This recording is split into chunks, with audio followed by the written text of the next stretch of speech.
For this video, we are in Moho, and we're going to create a new document. File and New, or Control N, or Command N if you're on Mac. Now, I want to import that PSD file we were working on in the previous video. We can do so by going up to File, Import, General Import, or we can use Control-Shift-Y or Command-Shift-Y if you're on Mac. Here, I'm going to locate the copper.psd and double-click. And here, we will have three options for import. We can choose to do it individually, by composite, or select layers. Individually will bring in all the layers individually, just like it was inside of Photoshop. Composite will compress all the layers into one, and select layers allows us to choose which layers we want to bring in. We're just going to choose individually for this particular part, and we now have everything imported. You will see that the layer structure is the same as it was inside of Photoshop. One difference, though, is copper.psd is a group we did not have in Photoshop. Before, it started with head and then went on from there. But what's nice about this is it makes it easy to convert over to a bone layer when it's time to rig. That also means there's really no reason to create a separate folder for your character when you are setting it up inside of Photoshop, since Moho does it automatically. Now, one thing I'll do here is if we zoom out, and I'm just going to use my mouse wheel to do this, you can see that the character is actually bigger than the frame itself. The blue outline is what our audience will see when we export this as a video or as an image, whatever we plan to do. So with copper.psd selected, I'm going to go over here to the layer tools and use the transform layer tool, and grabbing the edge of this red selection area, I'm going to shrink this down so that way it fits into frame. There we go. Now we're going to need a bone layer to set up the bones for this character. You can create a bone layer by coming over here to your layers panel and going to new layer and choosing bone right down here. And that will create a new blank bone layer where you can add in different layers and eventually set up your bones. But since we have a group for the character automatically created for us, we can right click, and you can do this with any group inside of Moho. We can come down and choose to convert to bone. So now we have a new icon for this group, indicating it's a bone layer. You'll also note that we have bone tools now. And we have the ability to select bones, add bones, transform, manipulate, and the list goes on. Now, when you're on frame 0, you will have different tools. So with the bone layer on frame 0, we can actually go in and add bones. But if you go past frame 0, you'll note that the tool selection shrinks, and we can only select, transform, manipulate, and reparent, and do a few other things pertaining to the bones. So like a vector layer, where you can't draw past frame 0, you can't add bones past frame 0 inside of Moho. So let's go back to frame 0, and we're going to add in our bones now, using that Add Bone tool. So A on the keyboard will select it, and we want to come over here and zoom in, just so we can get a better view of this, and add in our pelvis bone. So we're just going to come in, and I'll click once to create what is called a pin bone. This is just a 1-point bone, and you can see it's been added right here. Now, I'm going to draw a bone going straight up from the pelvis, and this is going to be the bottom portion of the body. So we'll have two bones making up the torso. If you want to draw a perfectly straight bone going up, you can hold down Shift and then start drawing by clicking and dragging, and you can see we can create a 2-point bone. And this also allows us to go at 45-degree angles. So you can see here, we can, holding in Shift, go at 45-degree angles, or just perfectly straight in the case of what we want to do here. And we're going to go up to the edge of the scarf and release. Now, starting at the top of that bone that we just made, we're going to hold in Shift, click and drag and bring this up. Now you may note, as I've drawn these 3 bones, the latest one that I draw turns red. And that means that the bone is selected when it's red. And that also means the next bone we draw in sequence will be tied to that bone. So as it stands right now, we have our pelvis, and then we have the bottom body bone, which is tied to the pelvis, and the chest is tied to that bottom body bone, which then is tied to the pelvis. And that's how the hierarchy is going to work. And you can, if you need to, make adjustments after the fact by using the reparent bone tool. So if I click on this, it might be kind of hard to tell, but you can see we have arrows pointing down, indicating that we're connected from here to here to here. So we're just going to keep going right now in this fashion and select the bones that we want to connect to as we move along. The next bone we want to add is the head bone. So we can come in and using the add bone tool with the chest bone still selected. And just one thing to note as well, if you have the add bone tool and you want to select a different bone, let's say the chest bone isn't selected, you can hold an Alt and click on a bone to select it. So you can see here I have the add bone tool, holding an Alt and clicking allows me to do this, and now I can keep going. So we'll bring up the head bone just like this, and we're now going to add 2 bones to each ear to allow them to bend. So with the head bone still selected, we can come in and click and drag right here and go up to about the middle of the ear.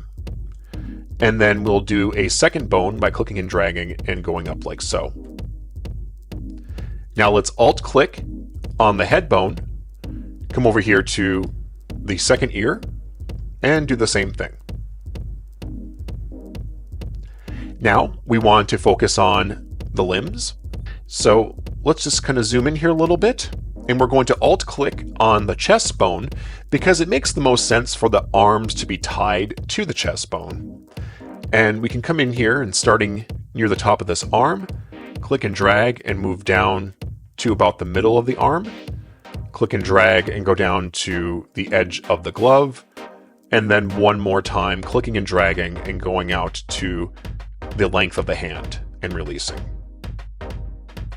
Now we want to select the chest bone again for the second arm. So Alt click on that bone, and we're going to come over here now to our layers, and under body, I'm going to hide jacket as well as scarf, bottom, and just the regular scarf layer as well as button. And this makes it easier to see now what we're going to rig. So making sure we're still on the bone layer and add bone tool is selected, we can come in here now and click and drag and make some adjustments and set this up just the way we want it with those 3 bones. While the torso is hidden, I can see now I was a little bit off with my rigging with the arm. It's really not the end of the world that we are missing that little piece right up there with the bone. But still, since we can see it here, let's take the transform bone tool, and you'll see that we have 2 red dots that appear on the bone. I'm going to click on the top one and just move it up like this. And you'll note that any bone that has children attached to it will move along just like that. But we're going to put it up to right about there. And then we can move the hand so that it's more in line with what we're seeing on screen here. And then using the end of this second bone here, if we place our cursor over, you can see that we have this half circle which allows us to rotate. But if we place it closer to the edge, you'll see that we have now a diagonal line, which indicates that we can resize, and we can bring it up to about right there. And there we go. Let's Alt click now on the pelvis, come in here, and we're going to just add in 2 bones for each leg. We don't have feet layers, so we're not going to add a bone for the foot. So starting at the top, we can come in and just add a bone to about there, and then click and drag and go down just like that. Alt click on the pelvis. One more time, we can come in and add in those bones. Now let's go ahead and bring back all of our layers here so that we can see them. And we're going to give this a test. So with the copper layer selected, and on frame 0, we can test out the animation using the Manipulate Bones tool. So if I click on the Manipulate Bones tool, and I start to move around, you can see that we can test this out. And it's really not working the way we had intended. Nothing is separated, everything is squishing in and looking distorted. So we need to go in and do some layer binding, because right now what's happening is the rig is adhering to bone strength. And if I come in and zoom in on this, you can see that we have these influence clouds that are hovering over each bone. And essentially anything that's tied into that cloud will be moved. And so anything on the edge of this will also get pulled. And it just, as you can see here, you move the hand and all of a sudden you have this part of the head being affected. And it just doesn't really work the way we want. So we're going to have to separate things out. So to begin, let's go to the layers and let's talk a little bit about binding your groups.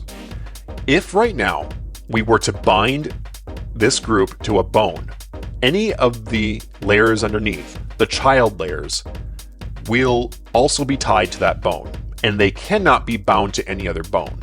So just as an example, if I were to come in here on the head group and click on the bind layer tool, which will allow us to bind this, and we click on the head, that is going to work out in our favor to some extent, because if we come over here and give this a test, you can see that the head is moving along. However, let's say for whatever reason you want to go in and bind something else to, let's say, the pelvis bone inside the head, but you come in here and you want to, let's say, do that with the pupil, you'll notice that you have no ability to bind that layer, and that's because you have the main group already bound. So just keep that in mind. And to unbind something, just click on the layer that you want to unbind, click on the bind layer tool, and then click off of any bone, and that will unbind it. And you'll notice once I unbind that and go into, let's say, the pupil, I can now see the bones and I can once again bind if I wish. So with all that said, we're going to jump over here to the eyelids and start binding. So here we can bind the entire eyelid group. There's really no reason to do any individual binding. So we're just going to grab the bind layer tool and click once on the head to bind it. Now for the eyes, we could do something with the pupils to animate them even with another bone.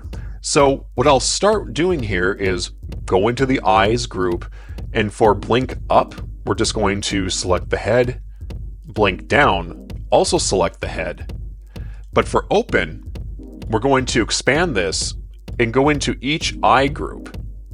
So we can choose the right eye to be bound to the head, the left eye to be bound to the head. And how about we create a bone for the pupils so that way they can be controlled? And that will make pupil movement easier. So really quick, let's go back here and click on the copper bone layer, since we need to select the bone layer to add bones. And I'm going to click once on the head bone so that it's selected. Click on the add bone tool and then click once to add a bone. And I can rename this then to pupils.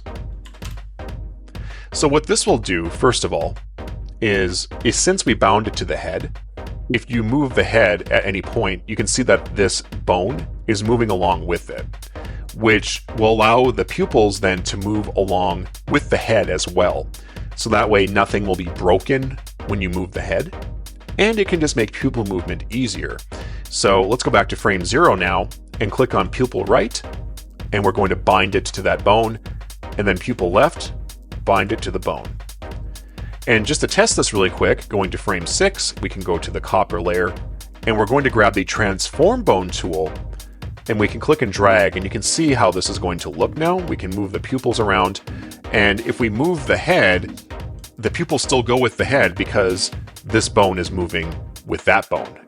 But we can still individually change those directions as we see fit.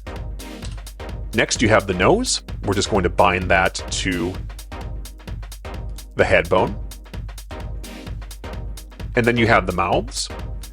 This whole group can be bound to the head, and then you have the head itself, which can be bound to that bone. And now we're going to rig up the ears, and we're going to try the link bones method for this. So what we'll do here is come over here to ear 1, click on that, and then using the select bone tool, we can just lasso around those bones. And then here at the top, we have the ability to link bones. So we'll go ahead and just click on that. And we can come down here to ear 2, lasso those bones, and then choose to link bones. Now, if we come over here to frame 6 or any frame past frame 0, and we select the manipulate bone tool, we can come in here and just give this a test. And you can see now that we have this nice floppy looking ear. We may have to add some restraints to this as we continue to rig this up and animate, but we'll apply those constraints when we start to add physics. Next is the body. Let's go to frame 0 and start with the front hand or the right hand. We can bind the layer just like that. Now for the arm, we're going to do that smooth joint pair again because it really allows us to create a nice little bend for the arm. So with those 2 bones selected, we can go up to bone and create smooth joint for bone pair. And we'll test this at the end, but for now, let's just keep going. We'll go to scarf, and let's make sure that the chest bone is the one we bind for that. And then we have scarf bottom. We can also use the chest bone for that. For button, we can use the bottom body bone for that. And then for jacket, we can once again do the smooth joint. So we'll select both torso bones, go up to bone, and then choose to create the smooth joint for bone pair. For your legs, we're going to do the same thing.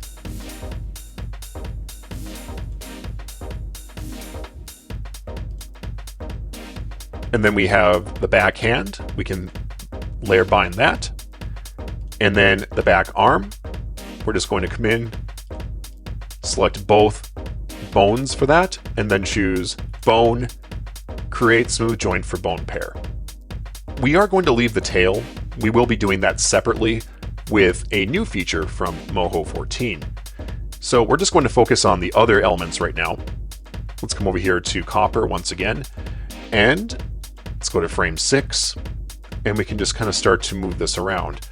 And as you can see, as we move the character with the body, it looks like the body is moving the way it needs to move. You have your arms, and just try to ignore the tail right now because that's still going off of bone strength. We're just going to hide it for right now. You can see that we can move the arms, and it looks pretty nice. Same with your legs, you can come in here and bend them.